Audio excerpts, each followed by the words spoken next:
So this movie was pretty good. I really enjoyed it. It's a movie about this girl who has a really strict dad. She's not allowed to leave the house a lot. Um, she's got a friend who convinces her to go to a sleepover, and things go wrong. She eats her friend's finger. That's right, she eats her friend's finger. Crazy cold open. And because it's such a thing that happens in horror movies so often, I assumed it was like, one of those dream sequences where this is something she was dreaming about doing and not actually doing. And then they were going to cut to it, her, not having bit her own friend's finger off. But no, she really did that shit. And that was 7 minutes into the movie in a 2 hour movie. Um, Fantastic movie. I really enjoyed it. There was a lot of unease. There was a lot of fun. I think the character dynamics worked a lot. Just honestly, such a good movie. Her dad abandons her after that. He's known about, um, this obviously. We find out there were some other instances where she attacked some people in school, but she did it like secretly and cleverly. She killed a babysitter when she was little, and he had assumed it was a break in and that they were both dead because of all the blood, but she was asleep and unharmed. Um, so he abandons her on her 18th birthday and leaves her a tape explaining why. And yeah, I mean, I can't blame him. So she ends up finding someone that's a lot like her named Soli, an older man who's very uncomfortable to be around. You don't know if you can trust him. He seems nice, but he also seems very unnerving.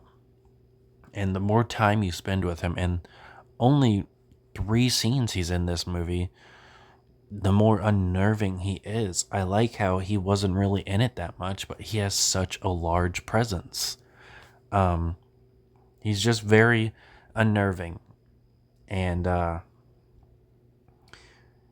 he reveals the fact that he doesn't kill people. He may be a cannibal that was like born this way, but he's not a cannibal like others. Like in this universe, we don't get really an explanation why people are like this, but that it's basically that they were born this way.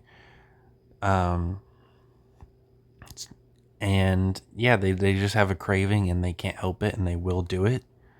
And I believe the director was queer, so I think it is like a metaphor for gay identities. Um, then the more time you spend with Soli, he gets worse and worse. Like he reveals that he keeps hair from all the people he kills, and it's gross, gross. Um, she takes off while he's taking a shower, and he is standing outside. I guess he got dressed rather quickly, or just he was, I don't know, knew that she was gonna take off, but you can tell that he's really devastated that she left. He had thought he found someone to bond with. Um, then she meets a new friend, Timothy Chalamet, who I gotta check what his name was in this movie. His name was Lee. It seems like the only people he kills are people that are bad people. Like, there's this guy being unnecessarily rude to a mom in a store. So he starts a confrontation with him and gets him to come outside and kills him in a bathroom somewhere. Um, then Marin, I do want to talk about this actually. Marin is from Escape Room, a movie I really enjoy. So it was cool to see her here. She does a great job in this role. They eventually stumble upon these other two people. One of them is a cannibal that, was born this way, and another one is one that was, he's just normal. He enjoys doing it for no reason. And that's a very disturbing character, but we never see him again. And we get to spend more time with him. The hunger ends up getting to them, so they kill this guy who doesn't seem the nicest, but also wasn't like that bad of a person. Like, he's rude to a kid. And then Timothy Chalamet comes up and he's nice to Timothy. And that's like all we see of him is then he's killed. And we find out that he was cheating on his wife and kid. And that makes Marin feel really bad that they killed a man who had a family. And I guess I can understand why she feels that way.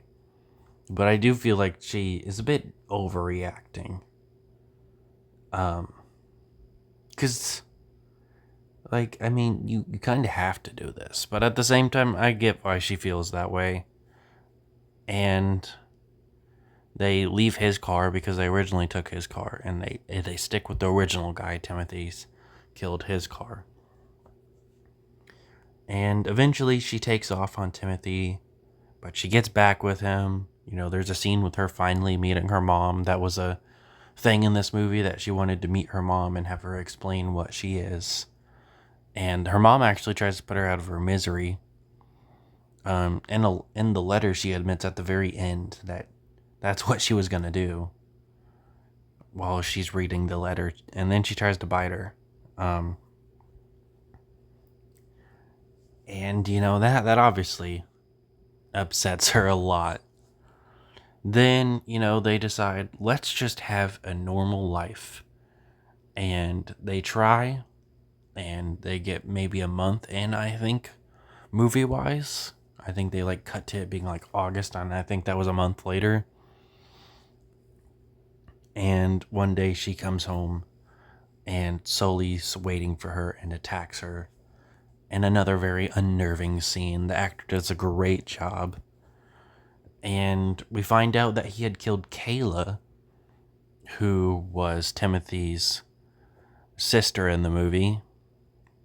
She had a homophobic line earlier in the movie where she says the F slur. And she wasn't a big part of the movie. I mean, you still feel a little bit bad for her. And, Timothy comes home. They fight Sully. Timothy, unfortunately, gets a mortal wound. And, of course, they can't go to the police about this. So she chooses to eat him, bones and all. And Sully, which is something that was talked about earlier in the movie with the cannibals. With those two cannibals earlier, with the guy that was a cannibal, not by choice and by choice. And that's the ending of the movie. Very sad ending. I had grown to really like these characters. But yeah, I really enjoyed this movie.